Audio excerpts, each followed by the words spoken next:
Assalamualaikum warahmatullahi wabarakatuh. Pemirsa, kali ini kita akan berbicara tentang hambatan-hambatan ekspor untuk produk hortikultura yang dialami oleh sejumlah UMKM di Indonesia. Kali ini kita akan mengulas bersama Direktur LBH ICMI, Bapak Dr. Yulianto Sahyu SHMH. Nah, jadi di dalam kegiatan ekspor ke luar negeri, khususnya untuk produk-produk hortikultura di Indonesia, ini UMKM di Indonesia ini mengalami beberapa problem atau kendala. Kendala ini bisa kita identifikasi ada beberapa, diantaranya kendala dari segi pengetahuan, regulasi, dan dari kendala dari luar.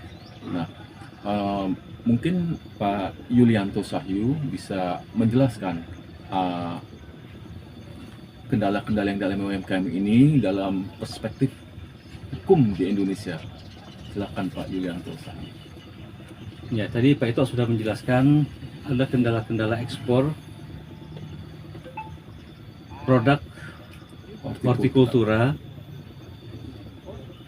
Tadi sudah dijelaskan oleh Pak Ito bahwa ada kendala sumber daya manusia, kendala pengetahuan, dan kendala dari luar sendiri. Saya ingin melihat dari aspek hukum dan sejarahnya.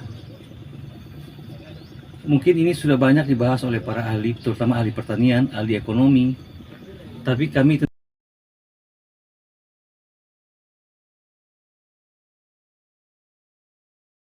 tentu di sini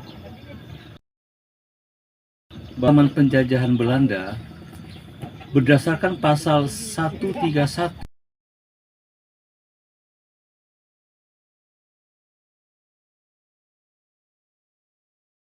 bangsa, maka penduduk di Indonesia dibagi 3 golongan. Pasal 163 IS, yaitu 3 golongan itu golongan Eropa. Golongan kedua, kelas kedua, itu timur asing. Timur asing siapa? Seperti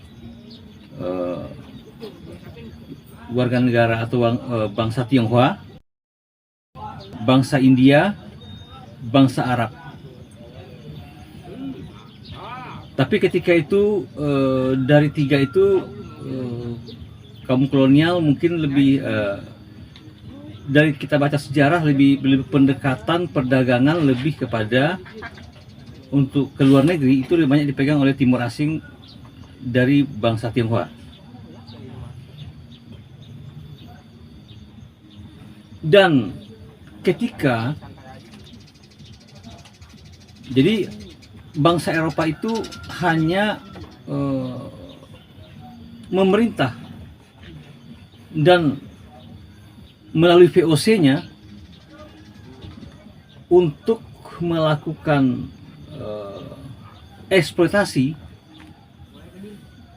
terhadap petani dan sektor pertaniannya atau petani dan hasil pertaniannya, tapi perdagangannya dan dikelola oleh golongan kedua, timur asing yang tadi.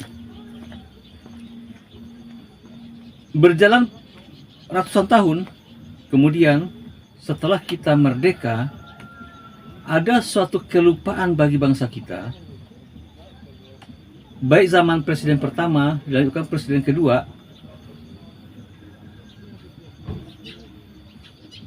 bahwa kita bicara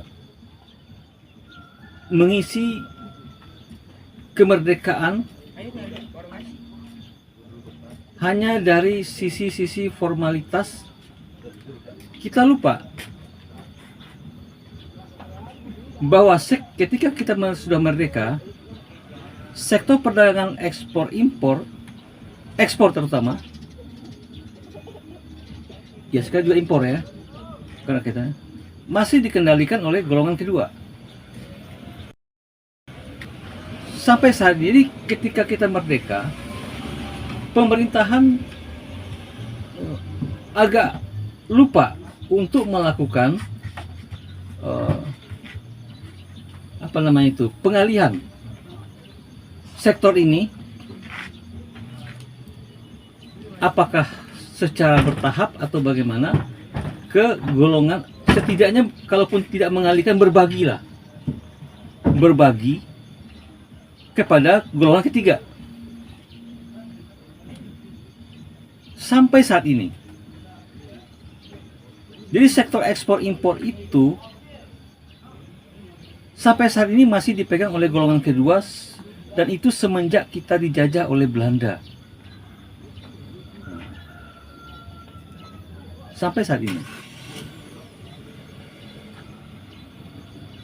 Sebenarnya kita juga tidak ingin untuk mengambil alih, setidaknya berbagi. Sampai saat ini, dan kita kembali ke sektor hortikultura tadi, sektor pertanian hortikultura ini sebagian besar dipegang oleh golongan ketiga. Sehingga ketika mereka memproduksi hasilnya, hasil pertaniannya maksudnya, mereka bingung mau dibawa kemana, karena sektor perdagangan ini masih dikendalikan sepenuhnya oleh golongan kedua. Dan karena kekuasaan itu sudah dikuasai sepenuhnya, pemerintah juga tidak bisa berdaya. Mungkin pemerintahan presiden pertama konsentrasinya masa transisi kali. Tapi ketika presiden kedua terlupakan yang ini. Berbeda dengan India pasca kemerdekaannya dan negara-negara tetangga lainnya seperti Malaysia, apalagi Brunei. Tapi sudahlah, kita nggak usah bahas itu, karena sistem pemerintahnya berbeda dan negara penjajahnya juga berbeda.